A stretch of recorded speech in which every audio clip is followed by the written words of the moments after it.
My name is John H. Treadway Jr. I'm running for Circuit Judge and what will be called the 26th Judicial Circuit. It's currently the 22nd, and that would be seat 2. Well, I'm married with one child and we live in Baker. My daughter is at Johns Hopkins, working on her PhD. My adult work life, I started at Southern States, and a lot of people probably remember me from that years ago. Uh, I went back to law school in the late 90s, and ever since I've been an attorney for over 20 years, primarily a litigation attorney in the courtroom. I do some property work and other transactional stuff also. Upon finishing college, the first thing I did before working for Southern States is I went in the U.S. Army and was a member of the infantry.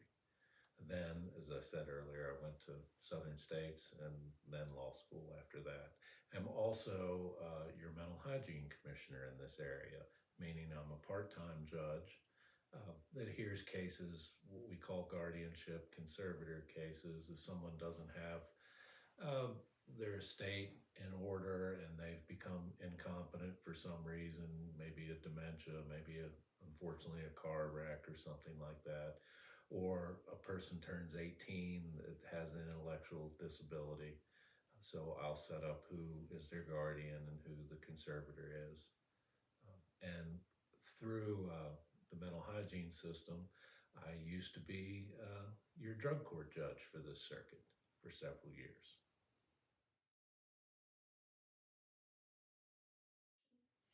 I think my experiences, and it's just not, I don't want to say just experience, everybody says that, but I have a lifetime of experiences. One, as I explained prior, I did other things before becoming a lawyer, and there's a lot of experience involved in that.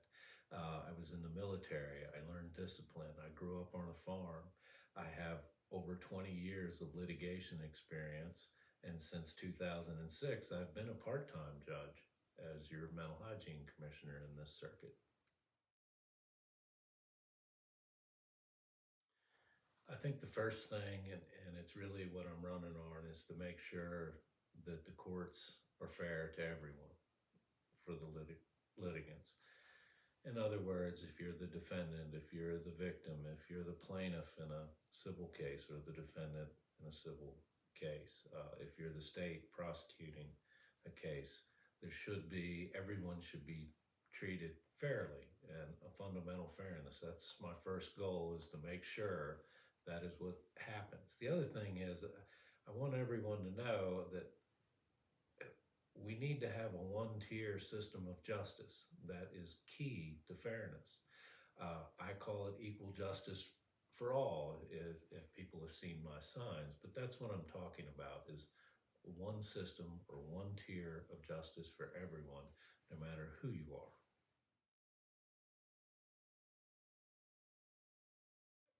Within the boundaries of the ethical rules of, I think the answer is yes.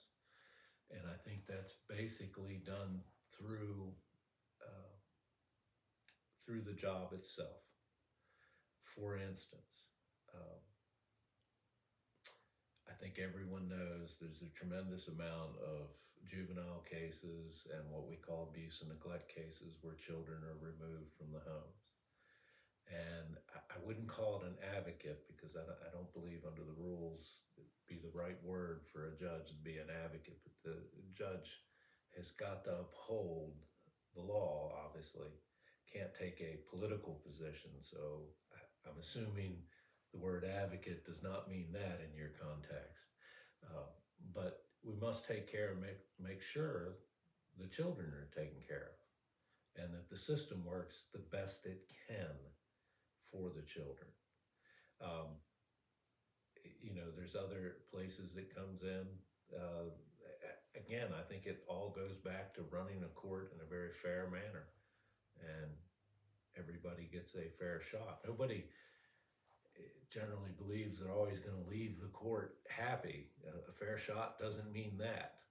by any mean, but it means at least you think when you got there, you got to be heard, uh, and you got to petition the court.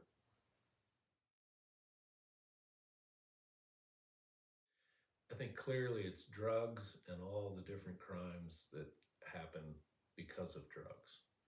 Uh, I think that's far and ahead the biggest issue.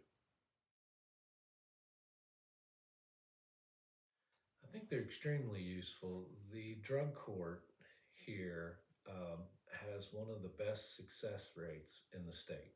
Day Report provides services for drug court. Day Report also provides services for some of the abuse and neglect clients, for the magistrate cases, and for some other cases out at circuit court that are not affiliated with drug court. So even though they're in the same building, I always try to tell people that they're separate organizations. The drug court is designed specifically to help people that have a severe addiction that are in the criminal system. Uh, it has a fairly high attrition rate. In other words, just because you get in doesn't mean you're going to get out of it successfully. Um, but I didn't bring the numbers with me, and I still am involved in drug court, but I don't sit as the drug court judge anymore. Um, but this drug court historically has had one of the best success rates in the state, and it's been very effective. Keep in mind, when you have a drug addict uh, doing something, generally there's about 15 people's lives at a minimum negatively affected. So if this drug addict is worked with and puts the work in themselves and remains in active recovery, then you're going to probably have at least 15 people that have a positive change in their life. So it's never just about that one person. So you think of those 15 people, who could that be? Well, simply and first off, we think of it could be crime victims, people they're stealing from to go get money to get drugs. It can be family members, and often, many times, it's the family members they're stealing from. It's not, what we hear in the news. Somebody broke in here, broke. I mean, a lot of it happens within the family. Kids that may be around the drug addicts, just their friends and acquaintances. The list keeps going on and on. That's just an average that I've heard many times, about 15 people. So yeah, it can have, if run correctly, and Judge Carl does a great job running the drug court here, can have a real positive effect. Now, on the day report end, day report offers a lot of services for those groups of people that I mentioned before. I think day report is also maybe offering parole people services. I'm not a big fan of mixing the different populations together. I have not been around day report recently, so I don't know that that is the case, but overall, day report has been very helpful.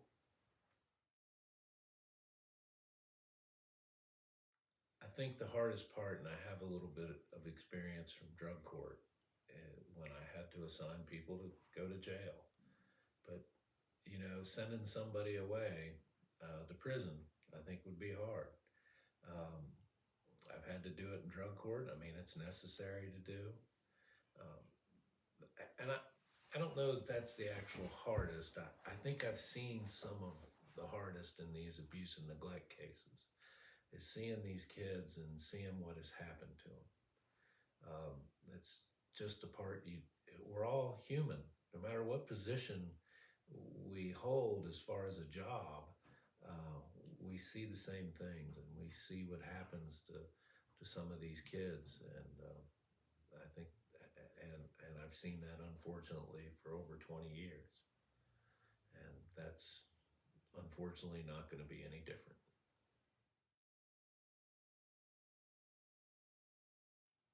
I guess a lot of my close friends know it, but that most people don't know. I'm really enthusiastic about lifting weights and going to the gym.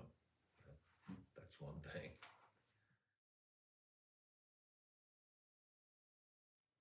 I think the most important thought is to actually get out and vote.